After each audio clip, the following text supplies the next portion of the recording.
میں ایک سادی سی بات کرتا ہوں، اتنے لوگ جتنے لوگ یہاں بیٹھے ہیں اگر کسی دنیا دار کے ڈیرے پہ چلے جائیں اور اس سے کوئی چیز طلب کریں اور وہ دینے کی استطاعت رکھتا ہو تو وہ کیا خالی لٹائے گا؟ وہ کہے گا اتنے لوگ آگے ہو تو ڈیرہ داری کی شان کے خلاف ہے کہ میں ان کو خالی لٹاؤں۔ تو جب یہ دنیا دار خالی نہیں لٹاتا تو رب کیسے خالی لٹائے گا؟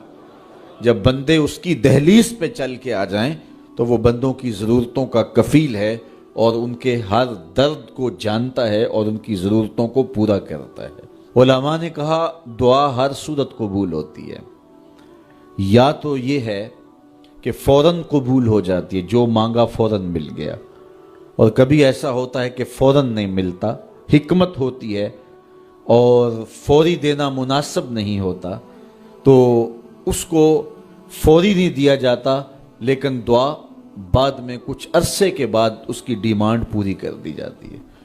اور کبھی ایسا ہوتا ہے نہ فوری دیا جاتا ہے نہ بدیر دیا جاتا ہے، اس دعا کو ذخیرہ کر لیا جاتا ہے اور حشر کے دن اس کا بدلہ دیا جائے گا۔ اور روایت میں آتا ہے حشر کے دن جب ان دعاؤں کا بدلہ دیا جائے گا جن کا بدلہ دنیا میں نہیں ملا تھا تو لوگ آرزو کریں کہ کاش کہ دنیا میں کوئی دعا قبول ہی نہ ہوئی ہوتی، سارے صلے آخرت میں ملتے۔ اللہ اکبر۔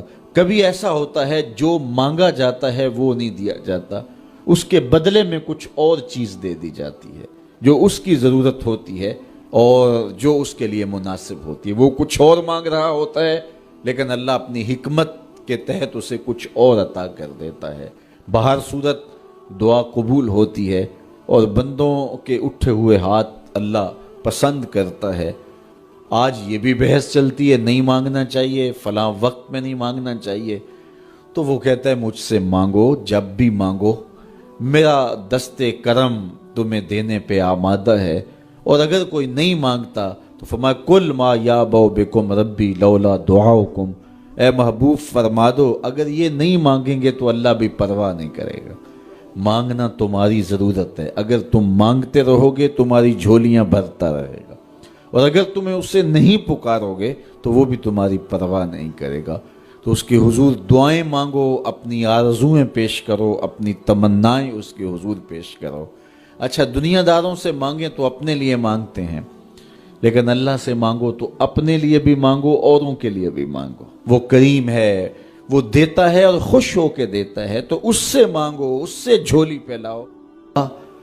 اللہ سے راز و نیاز کی باتیں، جو باتیں بندہ کسی سے نہیں کر سکتا وہ اپنے رب سے ڈائریکٹ کرتا ہے، اپنے دل کے سارے دکھڑے اپنے رب کی دہلیز پہ رکھتا ہے اور اپنی ساری ضرورتیں مالک کی چوکھٹ پہ رکھ دیتا ہے، اور اس سے مانگتے ہوئے بندے کو شرم نہیں آتی، حیا نہیں آتا، بلکہ اس سے مانگتے ہوئے فخر محسوس ہو رہا ہوتا ہے کہ میں اپنے رب سے مانگ رہا ہوں۔ کسی اور سے مانگیں تو جھجک لگتی ہے، لیکن مالک سے مانگیں تو اپنائیت کا احساس ہوتا ہے کہ میں اس سے مانگ رہا ہوں، اس لیے کہ وہ ہمارا رب لگتا ہے، ہمارا اس سے ربط کتنا گہرا ہے۔ مسجد نبوی کا ایک کونا تھا اور ایک بندہ وہاں بیٹھ کے دعا مانگ رہا تھا۔ اس کے دعا کے لفظوں پہ غور کیجئے، اے اللہ میں تجھ سے اس لیے مانگتا ہوں کہ تو میرا اللہ ہے، تیرے علاوہ میرا ہے بھی تو کوئی نہیں۔ تو یہ وہ دعا مانگ رہا تھا اور مسجد نبوی کے کونے میں بیٹھا تھا۔ حضور نے دیکھا تو ایک صحابی سے کہا وہ جو دعا مانگ رہا ہے اس کو جا کے بتا دو تمہاری دعا قبول ہو گئی ہے۔ وہ مانگ اس ڈھب سے رہا ہے۔ تو یہ دعا اپنے رب سے نیاز ہے، دعا خود عبادت ہے۔ جب تمہاری ضرورتوں کا کفیل وہ ہے تو پھر اس سے نہیں مانگیں گے تو کس سے مانگیں گے؟ اور جب اس سے بندہ مانگتا ہے تو پھر وہ مانگنے والے کی لاج بھی رکھتا ہے۔